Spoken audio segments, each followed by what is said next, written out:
एक आखिरी खत और अधूरी मोहब्बत। आरव और सिया एक दूसरे से बेइंतहा प्यार करते थे। कॉलेज के दिनों से शुरू हुआ उनका रिश्ता समय के साथ और गहरा होता गया। वे साथ जीने मरने की कस्में खाते, सपने देखते और एक खूबसूरत जिंदगी की उम्मीद संजोए रहते। लेकिन किस्मत को कुछ और ही मंजूर था।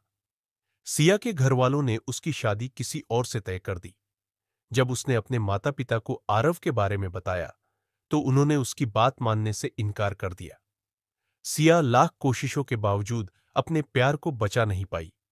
मजबूरी में उसे किसी और का हाथ थामना पड़ा और वह आरव को बिना कुछ कहे छोड़कर चली गई।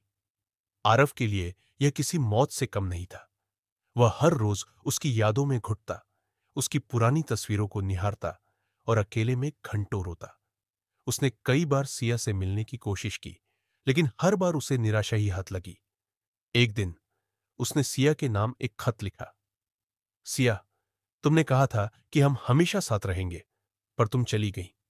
शायद तुम्हारे बिना जीना मेरी किस्मत में लिखा था, लेकिन मैं अब और नहीं जी सकता।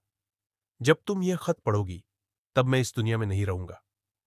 उस रात आरव ने अपनी जिंदगी खत्म करने का फैसला कर लिया। सुबह जब लोगों ने उसे देखा तो उसके हाथ में वही खत था, एक अधूरी मोहब्बत की आखिरी निशानी। जब यह खबर सिया तक पहुंची तो वह फूट फूट कर रोने लगी। उसे एहसास हुआ कि उसने अपनी मजबूरी में अपने सच्चे प्यार को खो दिया। उसने कई बार आरव को समझाने की कोशिश की थी, पर काश वह जान पाती कि उसका एक फैसला किसी की जिंदगी खत्म कर देगा।